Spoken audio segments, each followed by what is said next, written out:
Firman Tuhan berbicara tentang pikiran yang dikenyangkan dengan firman Tuhan. Sahabat doa yang terkasih dalam Tuhan, Amsal pasal 15 ayat 14 berkata demikian.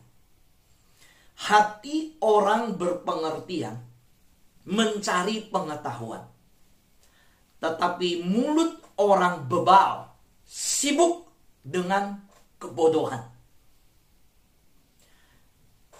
Sahabat doa yang terkasih dalam Tuhan, saya kemarin membaca berita yang menjadi perhatian secara nasional. Saya percaya bahwa setelah gempa tanggal 14 Januari yang terjadi di Jakarta dan sekitarnya, ternyata ada gempa yang sudah terjadi menimbulkan tsunami, di mana menjadi perhatian dunia. Kalau ke 14 Januari gempa di Jakarta dan sekitarnya perhatian nasional, ini perhatian dunia. Yaitu ada satu gunung di bawah laut yang memuntahkan, laharnya meletus. Saudara, sehingga terjadilah tsunami bahkan sampai ke Jepang, ke beberapa negara. Saya membaca bahwa kembali para ahli di BMKG kembali memperingatkan gempa 8,7 skala Richter sangat kemungkinan bisa terjadi. Dan ini namanya megatrust. Dan ini menjadi satu gempa yang begitu besar dan semua harus siap. Saudara, di dalam grup WhatsApp yang saya baca, mereka membahas soal itu. Tapi saya tidak melihat kesiapan yang lain, kecuali siapkan ransel, senter, makanan secukupnya, air cukup, obat-obatan. Lalu ketika terjadi gempa, bersembunyi di bawah kolong meja, kalau tidak sempat lari keluar, segala macam. Saudara, tapi bagaimana persiapan bahwa bertemu dengan Tuhan? Saudara, orang bisa melarikan diri dari sebuah hal, tetapi yang namanya kematian tidak ada satupun yang terlepas. Saudara, lalu bagaimana persiapan hidup kalau kita masih diberikan kesempatan hidup? Apa yang harus dipersiapkan? Kalau semua nanti akan bertemu dengan Tuhan, lalu bagaimana kehidupan yang Tuhan beri ini? Amsal pasal 15 ayat 14 berkata bahwa kehidupan ini bagi orang yang berpengertian, dia mencari pengetahuan. Tetapi mulut orang bebal sibuk dengan kebodohan. Siapakah yang tahu tentang hati manusia? Hanya Tuhan. Karena itu Tuhanlah yang memiliki tools, memiliki kelengkapan cara-cara memperlengkapi umatnya. Hari ini, ketika saya kemarin merenungkan Amsal 15 ayat 4, saya melihat satu hal, bahwa kalau saudara ingin menjadi bijaksana, harapan dari para penulis Amsal adalah sebuah kerinduan yang besar bahwa umat Allah hidup dalam bijaksana yang dari surga, hikmat yang dari Tuhan. Nah, jadi kalau kita ingin bijaksana, saudara harus memberi makan diri saudara dengan firman Tuhan setiap hari. Setiap hari. Sehingga dengan bijaksana kita bisa menilai kepanikan yang terjadi, persoalan yang sedang dibicarakan secara nasional, masalah secara internasional. Kita bisa melihat dari kacamata Tuhan, dari sudut pandang Tuhan. Saudaraku yang terkasih dalam Tuhan, ada lagu berkata, zaman sekarang berjagalah, lihat dunia bergelora, kedengaran sini sana, banyak kabar menggemparkan, berlindunglah pada Allah, pada firman Tuhan. Berlindunglah pada sabda Allah, pada firman Tuhan, sabda. Sudah kemana kita berlindung? Kemana kita meraih sebuah perlindungan? Firman Tuhan. Jangan ikut-ikutan panik dengan dunia. Justru dunia butuh kita. Kalau dunia panik, kita panik, dunia berharap sama siapa? Oh, gereja yang harusnya jadi terang dan garam. Gereja itu adalah saudara saya. Tubuh Kristus itu adalah saudara saya. Tubuh Kristus. Gereja itu bukan bangunan. Gereja itu bukan tembok. Gereja itu bukan denominasi. Gereja itu saudara dan saya yang menghidupi firman Tuhan. Yang adalah terang dan garam menjadi teladan bagi orang. Maka dalam khotbah kemarin saya tutup, saudara, saya sampaikan bahwa kita harus menjadi pribadi yang memastikan siapapun yang bertemu dengan kita, semua yang bertemu dengan kita adalah orang-orang yang kita pastikan saat berpisah. Mereka berpisah dengan sukacita, dengan bahagia. Pastikan semua orang yang bertemu dengan kita adalah orang yang ketika datang sakit, pulang sembuh. Ketika datang kecewa, pulang dipulihkan. Ketika datang dengan kepahitan, pulang dengan manis. Jangan sebaliknya. Orang datang ketemu kita dengan manis, pergi dengan pahit. Datang dengan sukacita, pergi dengan sedih. Datang dengan sembuh, pergi dengan sakit. Pastikan bahwa setiap orang yang sepanjang hari bertemu kita menjadi berkat bagi mereka. Siapa yang berkata, saya mau dipakai Tuhan demikian? Boleh lambaikan tangan? Puji Tuhan.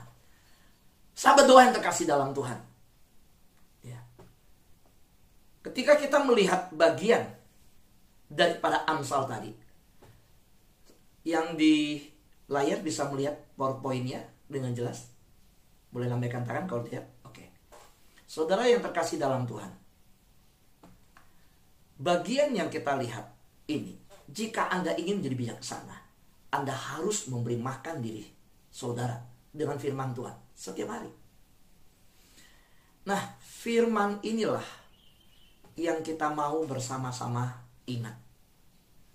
Amsal pasal 2 ayat 6. Karena Tuhanlah yang memberikan hikmat dari mulutnya. Datang pengetahuan dan kepandaian. Semua sehebat apapun menganalisa dunia, studi sampai S3 pun, sampai S apapun saudara. Kalau saudara kita tidak terkoneksi dengan Tuhan, hikmat yang kita pakai bukan hikmat dari Tuhan. Ingat, Yakobus berkata, hikmat yang bukan dari Tuhan. Itu Yakobus berkata, itu bukan hikmat dari Tuhan. Pertikaian, perceraian, pertengkaran, segala hal itu bukan hikmat dari Tuhan. Setiap orang yang mengobarkan hal seperti itu jelas bukan dari Tuhan. Karena roh yang dari Tuhan, damai sejahtera dan membawa damai. Saudara, maka kalau kita lihat dunia ini sudah diberikan tuntunan oleh Tuhan. Ya. Saudara tidak mendapatkan kebijaksanaan dari HP, dari televisi, dari internet, dari majalah. Hikmat itu datang dari Tuhan. Kalau HP itu kan kita bisa tonton yang baik atau yang buruk. Buka YouTube bisa nonton yang baik atau buruk. Tapi kalau dari Tuhan nggak ada yang buruk. Yakobus berkata, segala yang berasal dari Bapa segala terang, padanya tidak terjadi perubahan bayang-bayang. Artinya apa? Tidak ada yang samar, tidak ada yang tertutup. Semua di hadapan Tuhan itu terbuka dan terang. Maka Yesus berkata, yang dalam gelap itu akan dibuka. Perkatakan semua dan terang. Ya katanya, tidak katakan tidak. Sudah, hikmat datang dari Tuhan, bukan dari yang lain. Di dalam ayat yang kita baca tadi, kita tahu sudah disampaikan bagaimana kebenaran Tuhan mengajar kita. Kita pilih. Sekarang, pikiran saudara bisa diberi makan kebenaran atau makan sampah. Itu pilihan hidup kok. Saudara, pikiran kita, isi pikiran kita bisa diberi makan kebenaran. Saudara tahu FKK, firman, kebenaran, dan kehidupan. Kerinduan kita bahwa dengan setiap hari bertumbuh dalam tuntunan, menerima tuntunan firman, kita berjalan dalam kebenaran, kita memperoleh kehidupan. Firman, kebenaran, kehidupan. Yesus berkatalah, akulah jalan, kebenaran, kehidupan. Firman itu adalah jalan. Yesus berkata, akulah jalan, akulah pintu. Saudara, hari ini dunia menyodorkan banyak pilihan. Nggak ada habisnya kalau mau lihat berita. Nggak ada habisnya kalau mengikuti perkembangan. Nggak ada habisnya juga kalau kita mau dengar apapun yang ada. Tapi apakah telinga kita tertuju mendengarkan perkataan Tuhan? Mata kita tertuju pada firman Tuhan. Hati kita menyimpan firman Tuhan. Pikiran kita merenungkan firman Tuhan. Ini khotbah yang sudah disampaikan sebelumnya, yaitu kemarin. 4 hal kita sudah tahu. Telinga, mata, pikiran, hati. Bagaimana difungsikan untuk terkoneksi dengan Tuhan. Saudara pilih yang mana? Yang di YouTube khususnya ketika mendengarkan ini, boleh ketik, saya pilih kebenaran. Saya percaya saudara bukan pilih sampah. Saya percaya sahabat doa kita semua yang sudah bangun pagi kita ikut bersama, pasti pilih kebenaran. Sahabat doa yang terkasih dalam Tuhan, apapun yang saudara isi dalam pikiran, ingat, mengapa saya rindu saudara memilih kebenaran, bukan pilih sampah. Karena apapun yang saudara masukkan dalam pikiran, itulah yang akan keluar suatu hari. Jika ingin menjadi bijaksana, isi pikiran dengan makanan kebenaran setiap hari. Hanya itu. Soalnya kita harus waspada dengan pikiran kita. Karena pikiran ini adalah medan pertempuran. Medan pertempuran di mana iblis paling senang bermain di situ. Saudara, saya berdoa bahwa anak-anak Tuhan memiliki sikap hidup yang positif. Bukan hanya dengan kata dunia berpikir positif, bersikap pikir positif. Saudara yang terkasih dalam Tuhan, saya ingin menyampaikan ada 3 jenis makanan. Ya, ada 3 jenis makanan untuk kita. Sebentar ya, saya kembali ajak kita lihat jenis makanan itu ya. Saudara, apa yang disebut 3 jenis makanan? Saudara masih bisa melihat slide-nya? Boleh acungkan jempol. Kelihatan slide yang saya tampil? Oke, kelihatan. Nah, sekarang saya besar, ya, saya lanjut untuk kita. Saudara, sebentar.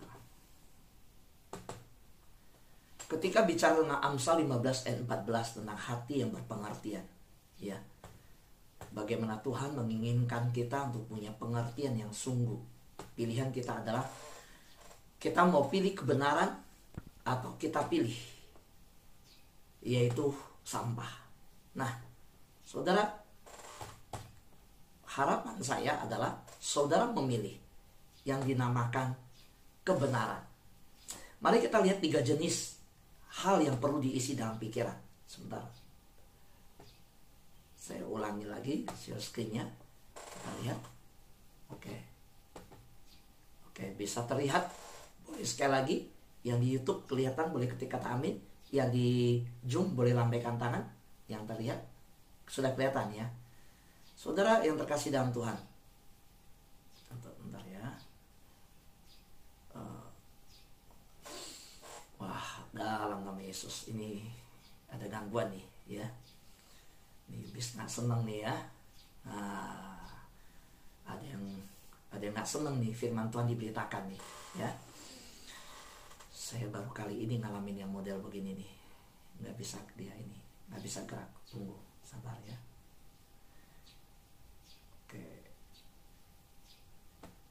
Oke. Saya baca orang, hati orang berpengertian mencari pengetahuan, tetapi mulut orang bebal apa? Berbeda. Saudara, jika Anda ingin menjadi bijaksana, Anda harus memberi makan diri Anda dengan firman Tuhan. Oke, kita sampai. Iya, oke. Kita lanjut. Ya. Pilihan Anda. Sebentar ya. Apa? Oke. Saya tampilkan lagi sebentar ya.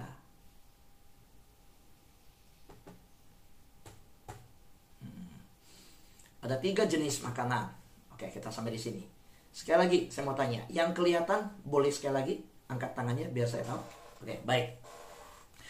Saudara, ini saya belum pernah ngalamin ini ya, saudara, topang doa ya. Maka topang doa penting sekali ya. Tapi doa penting, yang berdoa juga penting di hadapan Tuhan. Ya, doa penting ya, saudara. Karena semua pelayanan itu berbicara tentang sesuatu yang kita harus peka ya. Ada 3 jenis makanan yang dapat memberi makan pikiran saudara. 1, racun. 2, junk food. 3, makanan sehat. Nah, ini iblis gak seneng nih saya nyampaikan ini nih ya. Saya percaya bahwa gak ada yang mau makan racun. Betul kan? Saudara, sementara saya tampilkan dengan bentuk begini ya slide-nya ya, karena tidak bisa dengan cara yang satunya lagi. 1, yang pertama, saudara, racun ya. Apa itu racun? Gak lah, masa mungkin orang mengisi pikiran dan meracuni pikiran sendiri. Saudara mau gak makan racun? Kalau dibilang ini racun, saudara gak mau. Gak mau lah Pak, masa makan racun. Tapi hati-hati, berapa banyak orang membiarkan makanan yang mengisi pikiran mereka. Saya pakai kata makanan ya. Sesuatu yang mengisi adalah hal-hal yang saya kata racun, itu adalah hal-hal yang meracuni sistem Anda berpikir, sistem dalam kehidupan Anda, di dalam cara memutuskan. Karena dimulai dari sini dan sini, pikiran dan hati. Nah, sekarang kita bahas yang pikiran. Salah satu contoh, saya ambil satu contoh saja, saya angkat. Pornografi. Itu racun, saudara. Racun. Orang penelitian soal otak kemarin, kalau ikuti demensia, nanti kalau ada kita belajar soal otak yang dipengaruhi pornografi, itu beda loh. Kalau di ronsen, di MRI. Saudara, ada orang bilang begini, saya bisa nonton hal-hal itu, hal-hal porno, tapi saya gak keganggu tuh. Wah, itu bahasa itu kalau kita dengar ya, wah itu kayaknya hebat banget. Nah itu yang lucu. Yang enggak lah, dewasa aja, nggak masalah lah, kita udah menikah nonton yang begitu. Saya nonton begitu nggak masalah kok. Itu tidak mengganggu saya. Pada waktu ada anak Tuhan bicara seperti itu, saya tahu itu udah nggak beres. Sama seperti orang yang pakai falsafah dunia. Lu kalau baik sama gue baik sama lu. Lu kalau jahat sama gue bisa 1000 kali lebih jahat. Ngomongnya dengan bangga. Sama dengan orang pornografi. Ketika ngomong itu kayaknya hebat banget kita lihatnya. Oh, saya bisa nonton, saya bisa lihat, saya bisa ini. Tapi nggak masalah, nggak ganggu saya. Mana ada yang nonton pornografi nggak ganggu? Pada waktu bicara begitu aja udah nggak bener. Saudara, ini salah satu pornografi. Ya, saudara, kita bisa kembangkan dalam contoh-contoh yang lain. Seperti Mazmur bilang, Mazmur pasal 1. Berbahagialah orang yang hidupnya takut akan Tuhan. Ya kan? Yang tidak berjalan di jalan orang fasik, tidak berdiri di kumpulan pencemooh, dan tidak duduk dalam kumpulan orang ini. Tidak berjalan, lalu berhenti, tidak berdiri, selesai berdiri, lalu duduk. Itu racun, saudara. Makanya sejak di awal Mazmur, Daud orang yang hatinya berkenan kepada Tuhan. Daud langsung mengajarkan itu. Ingat nih, beda orang benar, orang fasik. Orang fasik, dia berjalan, ya, bersama-sama dengan yang demikian, berdiri, lalu duduk. Nah, kita udah bisa tahu tuh, kalau udah duduk begitu yang diomongin apa, udah tahu loh. Nah, saudara, ini yang saya katakan hal-hal yang meracuni sistem kita. Saudara, ketika saudara menonton, saya nggak bilang saudara, ya, saya berdoa nggak ada dalam nama Yesus di sini. Saya percaya nggak ada, ya. Tapi saudara harus tunggu, ya. Saya berdoa nggak ada. Kalau saudara dengar ada anak saudara, ada keluarga saudara, karena ini keluarga rohani, saya pakai contoh keluarga ya. Ketika saudara ya, mendengar yang lain, menonton, membaca hal-hal yang tidak senonoh, atau mulutnya menghujat, kata-katanya jorok, berkata jahat, berkata kasar, lalu saudara merasa tidak terganggu, duduk dalam hal seperti itu, melakukan seperti itu, saya mau bilang, saudara udah punya masalah. Saya bacakan Mazmur, ya. Saya perlu bacakan. Saudara lihat ya. Saya bacakan Mazmur dulu. Mazmur pasal 1 ayat 1. Kita lihat. Berbahagialah orang yang tidak berjalan menurut nasihat orang fasik. Ini masih bergerak. Jalan. Jalan. Lalu lihat progresifnya peningkatan. Yang kedua. Yang tidak berdiri di jalan orang berdosa. Nah dia berjalan. Nah mulai berhenti deh. Berdiri. Di jalan orang berdosa. Dan yang tidak duduk dalam kumpulan pencemooh. Pencemooh itu apa? Mencemooh itu apa ya? Cemoohin orang gitu. Di sini tapi ngomongin yang sana. Ini cemooh orang itu. Nah saudara, Mazmur pasal 1 mulai dengan memberikan satu kunci. Berbahagialah orang. Tapi langsung dia masuk kalimat negatif dulu. Maksudnya kalimat yang counter itu. Berbahagialah orang yang tidak berjalan menurut nasihat orang fasik, tidak berdiri jalan orang berdosa, tidak duduk dalam kumpulan pencemooh. Tetapi yang kesukanya ialah Taurat Tuhan, dan yang merenungkan Taurat itu siang dan malam. Ini yang saya bilang. Ini yang hari ini kita mau makanan sehat itu masuk ke pikiran kita. Yaitu merenungkan kesukaan kita ada Taurat Tuhan, merenungkan Taurat itu siang dan malam. Karena itu maka saya bilang, ketika kita selesai khotbah, diskusilah di WhatsApp grup. Apa yang saudara dapat? Saudara jangan ambil khotbah dari tempat lain, kirimin ke grup. Saya nggak kasih. Aturannya udah jelas. Kalau saudara sengaja lakukan itu, bagi saya saudara memberontak, membangkang. Dan kalau saudara membangkang, memberontak, harusnya saudara, ini rumah doa saudara. Ini sukarela kok. Yang mau ikut aja. Kalau saudara nggak mau tunduk, ya udah saudara gitu loh. Jangan mengubah aturan grup. Bahkan saya dengar ada yang masih tetap udah saya nasihatin, masih bikin grup. Di luar grup yang ada. Saya tahu. Saudaraku yang terkasih dalam Tuhan, yuk bertobatlah. Tuhan udah mau datang. Waktu Tuhan udah dekat. Saudara, sahabat doa adalah sebuah perjalanan rohani yang saya ajak kita jalanin bersama-sama. Ada banyak dari 35 menit kita dengar, mungkin ada satu kata yang jadi berkat. Bagikan itu di grup buat yang lain. Kalau saudara pindahkan khotbah pendeta saudara dari gereja saudara ke grup, orang lain juga punya pendeta. Kenapa saya nggak kasih gitu?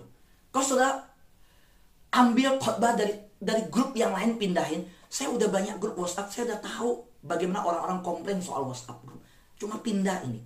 Makanya di WhatsApp grup sahabat doa saya nggak kasih, termasuk di semua grup yang lain yang dibentuk oleh saya. Sahabat doa, saya memulai dengan satu hati mau membimbing saudara dewasa, bertumbuh. Jadi kalau saudara nggak mau, saya nggak masalah. Saya nggak rugi saudara. Saya nggak akan paksa saudara. Nggak ada, di sini nggak ada paksaan ya untuk harus ikut ya saudara. Kalau saudara mau ikut, saudara harus tunduk. Gitu.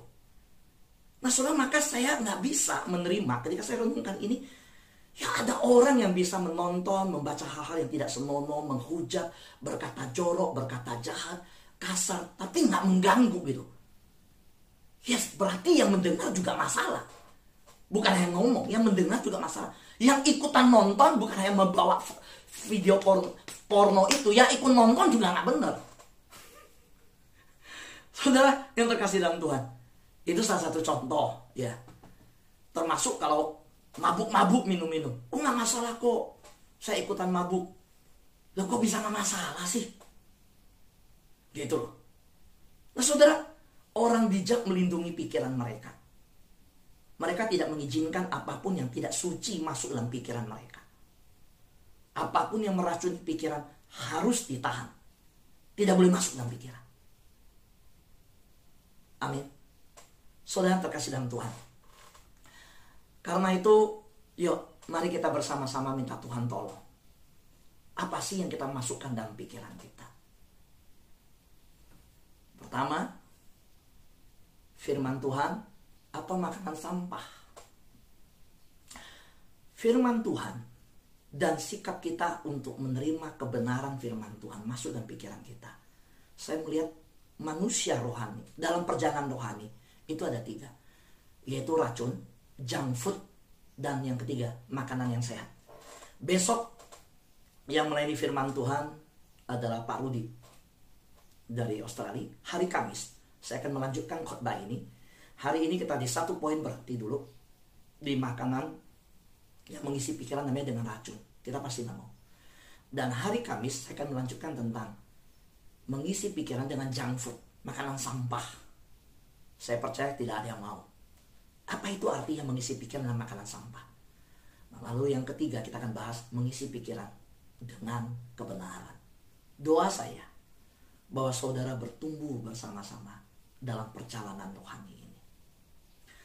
Izinkan saya membacakan satu hal yang tadi pagi dalam doa sebelum saya masuk ke dalam Zoom.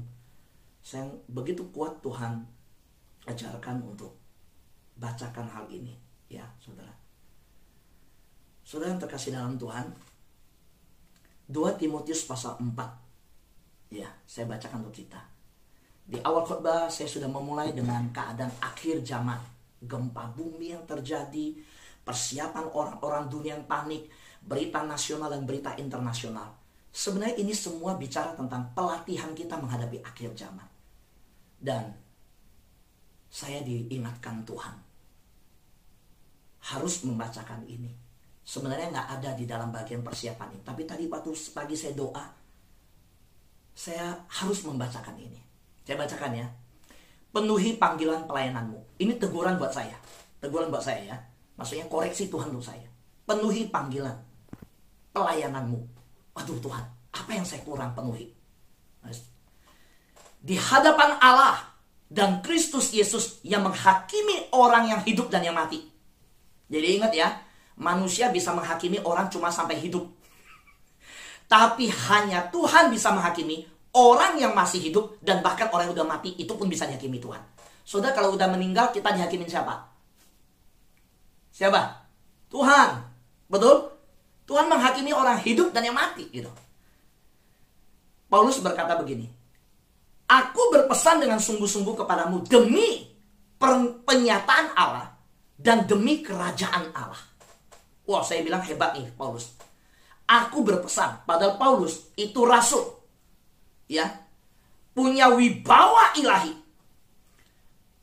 Terima kasih ya untuk ayat yang dibagikan oleh sahabat doa. Thank you Pak Fer. Saudara, Paulus bisa berkata, aku menegur kamu, bisa. Tapi Paulus nggak memakai kata itu. Paulus berkata apa? Aku berpesan. Paulus dulunya pembunuh, orang kasar, orang galak, orang nggak ada takutnya. Orang dia siap bunuh orang, penjarakan orang kok. Tapi ketika dia menjadi rasul Tuhan dengan wibawa yang Tuhan telah berikan, bahkan panggilan otoritas Tuhan, Paulus berkata apa? Di hadapan Allah dan Kristus Yesus yang akan menghakimi orang hidup dan yang mati. Aku berpesan dengan sungguh-sungguh kepadamu. Demi pernyataan Allah dan demi kerajaannya. Beritakan firman. Siap sedialah. Baik atau tidak baik waktunya. Nyatakanlah apa yang salah.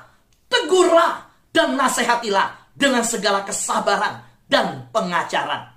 Karena akan datang waktunya. Orang tidak dapat lagi menerima ajaran sehat. Tetapi mereka akan mengumpulkan guru-guru menurut kehendaknya. Untuk memuaskan keinginan telinganya. Saudara, waktu saya dapat ini, saya nangis di hadapan Tuhan. Saya bilang, Tuhan, saya memulai sahabat doa. Nggak ada minta upah apapun. Kalau manusia sudah kasih upah, Tuhan nggak akan kasih upah lagi. Sudah selesai kok. Tuhan bilang, saya mau beri kamu apa? Lu udah dapat dari manusia kok. Pujian manusia. Apakah hal yang lain? Tuhan gak berkenan yang seperti itu. Kalau mau layanin, layanin. Maka saya, karena itu, pagi ini, hati saya begitu dibakar oleh api Roh Kudus. Saudara, jujur. Saya mau berkata, saya gak peduli. Kalau saudara mau ikut sahabat doa, saudara sesuai visi dari sahabat doa.